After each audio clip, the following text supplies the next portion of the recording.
ओम गण गणपतये नमः। ओम गौरी नंदनाय नमः। राधे राधे। जय श्रीमन नारायण। आपके अपने YouTube चैनल प्रेम भक्ति में आप सभी का तहे दिल से स्वागत है। और आज मैं आपको सुनाऊंगी आषाढ़ मास की गणेश चतुर्थी की कथा। तो चलिए कथा को शुरू करते हैं।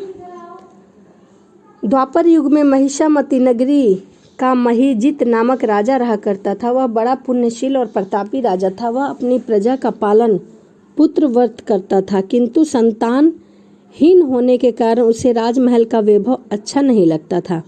वेदों में निसंतान का जीवन व्यर्थ माना गया है। यदि संतान विहीन व्यक्ति अपने पितरों को जल दान देता है तो उसके पितृगण उस जल को गर्म जल के रूप में ग्रहण करते हैं।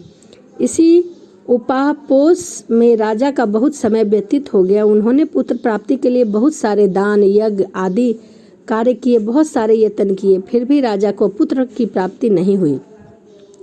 जवानी ढल गई थी, बुढ़ापा आ गया था, किंतु वंश वृद्धि न हुई। इसीलिए राजा ने विद्वान ब्राह्मण और प्रजाजनों से परामर्श किया। राजा ने कहा कि हे ब्राह्मण तथा प्रजाजन, हम तो संतानहीन हो गए हैं।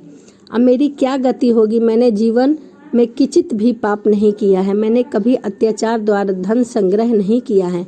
मैंने तो सदैव प्रजा का पुत्रवत पालन किया है तथा धर्म आचरण द्वारा ही पृथ्वी शासन किया है। मैंने चोर डाकुओं को दंडित किया है, इष्ट मित्रों के भोजन की भी व्यवस्था की है, गौ ब्राह्मणों का हित चिंतन भी किया है, शिष्य पुरुष का भी आदर सत्कार किया है, फिर भी मुझे अब तक पुत्र की प्राप्ति नहीं हुई। विद्वान ब्राह्मण ने कहा, हे महाराज, हम लोग वैसा ही प्रयत्न करेंगे जिससे आपके वंश में वृद्धि हो।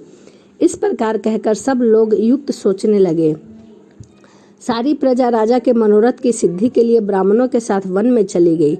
वन में उन लोगों ने एक श्रेष्ठ मुनि के दर्शन हुए। वे मुनिराज निराहार रहकर तपस्या में लीन रहा करते थे। ब्रह्मा जी के समान वो आत्मजित, क्रोधजित और सनातन पुरुष थे। संपूर्ण वेद को वह जानते थे तथा ब्रह्मा ज्ञान संपन्न वे महात्मा थे। उनका निर्मल नाम लोमश ऋषि था। प्रत्येक कल्पात में उनके एक एक रोम पतित होते थे, इसीलिए उनका नाम लोमश ऋषि पड़ गया था। ऐसे त्रिकालदर्शी महर्षि लोमश के उन सभी को दर्शन हुए। सब लोग उन तेजस्वी मुनि के पास गए, उचित को प्रश्न किया और प्रणाम आदि कर सभी लोग उनके समक्ष खड़े हो गए। मुनि के दर्शन से सभी लोग प्रसन्न होकर परामर्श कहने लगे कि हम लोगों को सौभाग्य से ऐसे मुनि के दर्शन हुए हैं। इनके उपदेश से हम सभी का मंगलमय अवश्य होगा। ऐसा निश्चय कर उन लोगों ने मुनिराज से कहा, हे ब्रह्मा ऋषि, हम लोगों के दुख का कारण सुनिए। अपने संदेह के निवारण के लिए हम लोग आपके पास आए हैं। हे भगवान, आप कोई उपाय हमें अवश्य बताएंगे। महर्षि लोमेश ने पूछा, सज्जन, आप लोग यहाँ किस अभिप्राय से आए हैं? मुझसे आपका क्या प्रयोजन है? स्पष्ट रूप से कहिए, मैं आपके सभी संदेह का निवारण अवश्य करूँगा।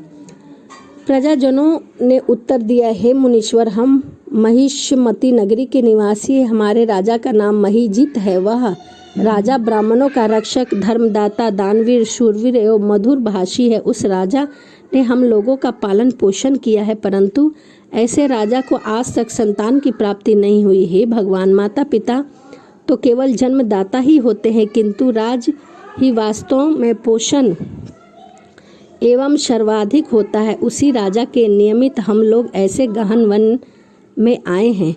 हे महर्षि, आप कोई ऐसा युक्त बताइए जिससे राजा को संतान की प्राप्ति हो, क्योंकि ऐसा गुणवान राजा को कोई पुत्र न हो, यह बड़े दुर्भाग्य की बात है। हम लोग परस्पर विचार विमर्श करके इस गंभीर वन में आए हैं। इसके सौभाग्य से ही हम लोगों को आपका दर्शन हुआ है। हे मुनिवर, किस व्रत, दान, पूजन आदि अनुष्ठान कराने से हमारे राजा को पुत्र होगा? आप कृपा करके हमसे कहिए। प्रजाजन की बात सुनकर महर्षि लोमश ने कहा, हे सज्जन, आप लोग ध्यान पूर्वक सुनो। मैं संकट नाशक व्रत को बतलाता हूँ। यह व्रत निसंतान को संतान और निर्धन को धन देता है। आषाढ़ कृष्ण पक्ष की चतुर्थी को एक दंत गजानन नाम गणेश की पूजा करनी चाहिए। राजा व्रत करके श्रद्धा युक्त हो ब्राह्मण को भोजन कराए और उन्हें वस्त्र दान करे, गणेश जी की कृपा से उन्हें अवश्य पुत्र की प्राप्ति होगी। महर्षि लोमस की यह बात सुनकर सभी लोग करमबंद होकर उठ खड़े हुए और नतमस्तक होकर दंडवत प्रणाम करके सभी लोग अपने नगर को वापस लौट गए। वन में घटित सभी घटनाओं को प्रजाजनों ने राजा से बतलाया। प्रजाजनों की बात सुनकर राजा बहुत ही प्रसन्न हुए और उन्होंने श्रद्धापूर्वक विधिवत गणेश चतुर्थी का व्रत करके ब्राह्मणों को भोजन और वस्त्र आदि दान में दिया। रानी सुदक्षिणा को श्री गणेश जी की कृपा से सुंदर और सुलक्षण पुत्र की प्राप्ति हुई। जो व्यक्ति इस व्रत को श्रद्धापूर्वक करेगा वे समस्त सांसारिक सुखों का अधिकारी होगा। तो ये आषाढ़ मास की गणेश चतुर्थी की कथा थी। आपको वीडियो कैसी लगी कमेंट के माध्यम से ज़रूर बताइएगा। यदि आप मेरे चैनल पर नए हैं तो प्लीज़ चैनल को सब्सक्राइब, लाइक, कमेंट, शेयर ज़रूर करें ताकि धार्मिक कथाओं की नोटिफिकेशन की वीडियो आपको मिलती रहे और सबसे पहले आप देख सके। तो चलिए इसी के साथ वीडियो को समाप्त करते हैं और मिलते हैं अगली वीडियो में। ओम गण गणपताय नमः, ओम गौरी नंदनाय नमः।